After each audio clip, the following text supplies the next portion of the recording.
tu es spécial sans le savoir. Moi, je me suis rendu compte de ça. Quand j'ai commencé à bien réfléchir, je me suis dit, je suis dans un quartier de je ne sais pas combien de personnes. Et pourquoi je suis la seule artiste?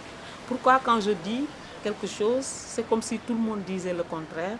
Et ça il faut avoir quelque chose dans la tête pour essayer de... C'est comme si on était au-dessus d'eux intellectuellement. Hein? C'est des choses qu'on ne peut pas expliquer. Moi, quand j'étais jeune, mes parents disaient que j'étais très distraite. Parce qu'en fait, ils ont pris ça pour de la distraction, alors que c'est pas ça, parce que j'étais souvent attirée par des choses, par des détails. Et comme je comprenais vite, comme à l'école, si le prof explique, je comprends, je sais très vite ce qu'il dit. Alors à force d'expliquer, de réexpliquer, moi je commence à m'ennuyer et je commence à m'intéresser à autre chose, à la coiffure d'une personne, à son nez, à son regard. Alors le prof, il croit que moi je ne suis pas, alors que j'ai compris ce qu'il a expliqué et je suis passée à autre chose. Je suis entrée dans un autre monde. Voilà, c'est ça.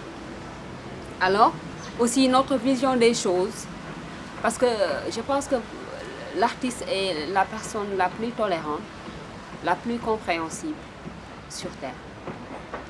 Alors, des fois, par rapport à certaines situations, les gens peuvent dire que par rapport à notre réaction ou bien nos idées, ils peuvent dire que on n'est pas normal, alors que c'est seulement notre vision qui a changé.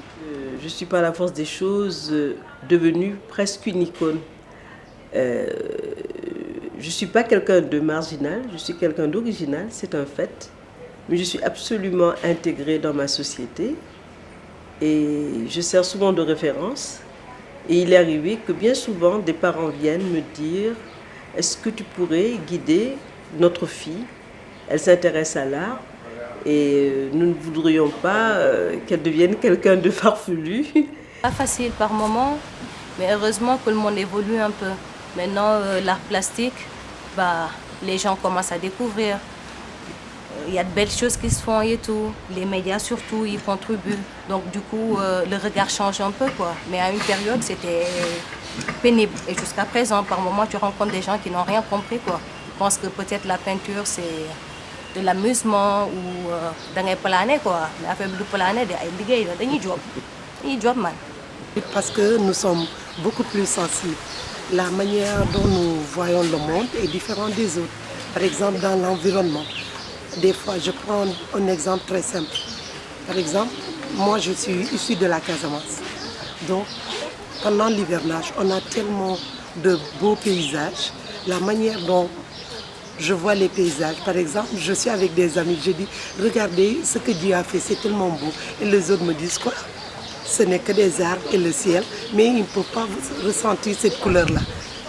Donc je dis, c'est vrai, dans chaque personne, il y a un artiste. Mais ça diffère du degré de sensibilité de chaque personne.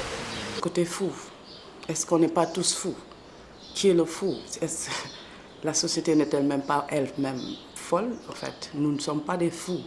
Donc, vous savez, on est dans toute société, bien sûr. Si vous n'êtes pas dans la norme sociale, comme la société veut, on vous marginalise. Vous ne faites pas comme nous, vous êtes des fous, vous êtes des marginaux. Donc pour moi, c'est cette caricature qui fait qu'on a tendance à dire, voilà, comme ils ne font pas comme les autres, ça y est, bon, se faire belle, aller au mariage, réception, faire comme tout le monde, comme les cousines, comme se marier, avoir des enfants, être dans la famille, on est fou. Pourquoi la peinture? Pourquoi autre chose? Donc, il faut revoir la définition du fou. En toute humilité, hein, j'ai l'impression qu'un artiste, je crois qu'un artiste, c'est quelqu'un qui fait le va-et-vient entre le visible, l'invisible, l'endroit, l'envers, le noir, le blanc, je ne sais pas comment expliquer ça. Donc, nous n'avons pas trop, dans la mesure où on respecte l'autre, à nous préoccuper du regard que porte l'autre sur nous, mais plutôt à nous préoccuper peut-être du regard qu'il portera sur notre production. Voilà. Maintenant, donc forcément, oui, je l'assume. Si quelqu'un a envie de penser que je suis une douce dingue, si ça lui fait plaisir, pourquoi pas. Moi, ça m'enlève rien, ça m'apporte rien. En tout cas, il ne faut pas jouer à être fou, quoi. Ça, c'est sûr. Ma famille n'a pas de problème pour ça. Ils m'encouragent sur ça. Depuis 2003, je suis dedans. Les gens qui disent que les artistes sont des fous, il ne faut pas les suivre. Parce que c'est eux qui sont fous, pas nous. On sait ce qu'on fait. C'est assez rigolo et assez sympa. Et je pense que c'est à notre avantage. Hein? C'est super, c'est à notre avantage si on nous prend pour des fous. On l'accepte quand ça nous arrange.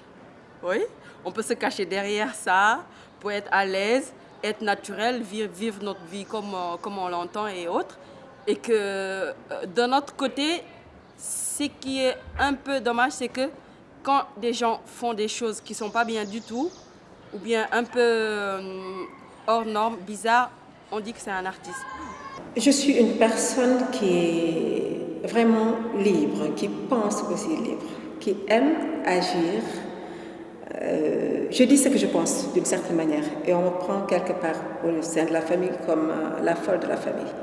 Je suis artiste, c'est le métier, je dis un métier que j'aime, je suis passionnée de cela, je ne vois rien d'autre que cela. J'essaie de convaincre les gens à accepter cela et à me suivre dessus. J'ai peur même quand j'imagine tout ce que j'ai traversé. Il y avait une exclusion totale venant de ma famille. Peut-être des gens de la rue ne savaient pas que je faisais l'art. Parce que pour moi, l'art, c'est un métier. Je vais à l'école, c'était dur. J'étais affrontée. Une amie me disait que ouais, c'était blinde. Parce qu'il y avait tout le temps des coups qui ne venaient pas finir. Au début, ça me faisait mal. Parce que vous savez, j'ai préparé mon diplôme sur la récupération et le recyclage des déchets. Donc, comme je faisais un peu de récupération dans les vies, les copines de ma maman ou bien ma famille même me disaient bout du mal. Donc, alors, ça me faisait mal, mais comme c'est un métier que j'ai choisi, je n'avais pas le choix. J'ai continué à récupérer et à recycler sur mes œuvres et un peu partout.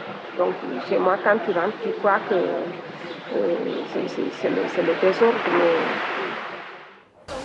Oui, justement parce que dans ma famille, tout le monde me trouvait bizarre, en parenthèse. Parce que tout ce que les gens faisaient, moi je faisais le contraire. Je ne voulais pas les mêmes choses que tout le monde. Je ne faisais pas les mêmes choses que tout le monde. Je ne pensais pas les mêmes choses que tout le monde. Et je défendais tout le temps mes avis avec beaucoup d'activité. Ce qui m'a valu donc le surnom de têtue d'ailleurs. Surtout mon père disait que j'étais très têtue. Non, en fait, ce n'était pas être têtue, j'étais juste déterminée. Quand je veux quelque chose, je me donne à fond pour avoir cela. Et quand j'ai une idée en tête, je défends cette idée jusqu'à la faire adopter par mon entourage. Donc c'était pas très facile, surtout en étant femme, parce que habituellement des artistes au début, il y avait que 80% d'hommes. Les femmes, même si elles étaient là, elles n'étaient pas très présentes, on ne les voyait pas. Donc c'est un combat que je continue toujours, que nous continuons toutes. Parce que ce n'est pas évident pour nous d'être femmes et artistes en même temps dans ce pays, parce que nous avons la culture qui est là, les traditions, la religion et tout ça, mais on se bat quand même. On se bat. Dans mon cercle des amis et dans le parent, les gens disent fréquemment que je suis un peu folle. Parce que quand je fais la peinture, et comme je fais la peinture avec le doigt, je n'utilise pas le pinceau. Ils ont dit que je suis un peu folle parce que je fais la peinture avec le doigt, le bras, parfois même avec ça. Et quand je suis dans mon ambiance de travail, je suis tout avec le peinture. C'est ça que les gens disent, mais je ne sais pas. Quand on est artiste, on est un peu singularisé. Alors, je vais vous raconter une petite anecdote. Un jour, j'ai un ami qui est venu acheter un tableau chez moi. Et je ne savais pas ce tableau était destiné à qui. Et il s'est retrouvé dans le bureau du ministre de la Culture. Et cette dame, à l'époque, dit « Mais je ne connais pas cet artiste, Latifa. C'est qui, Latifa ?» Parce que j'étais enregistrée nulle part à l'époque. Le monsieur lui dit « Je vais vous la présenter un jour. » Et je viens, et comme je sortais du bureau avec mon petit tailleur et tout ça, Elle me regarde, elle dit à sa secrétaire, mais j'attends Latifa. On lui dit, c'est elle. Elle dit, mais non, celle-là, elle ne ressemble pas à une artiste. C'est pas Latifa, celle-là. Alors je lui dis, mais pourquoi vous me collez cette étiquette comme quoi elle ne ressemble pas à une artiste? Elle me dit, une artiste, elle doit être un peu boule-fallée, elle doit avoir des logs et tout ça. J'ai dit, mais pas forcément. J'ai dit, l'artiste, en fait, ça peut se voir physiquement comme ça peut se voir au fond de son cœur. Moi, mon côté artistique, il est peut-être pas physique, mais il est au fond de moi. Les artistes, ce sont des gens entiers, ce sont des gens sincères et ce sont des gens qui dévoilent beaucoup d'émotions sur la toile.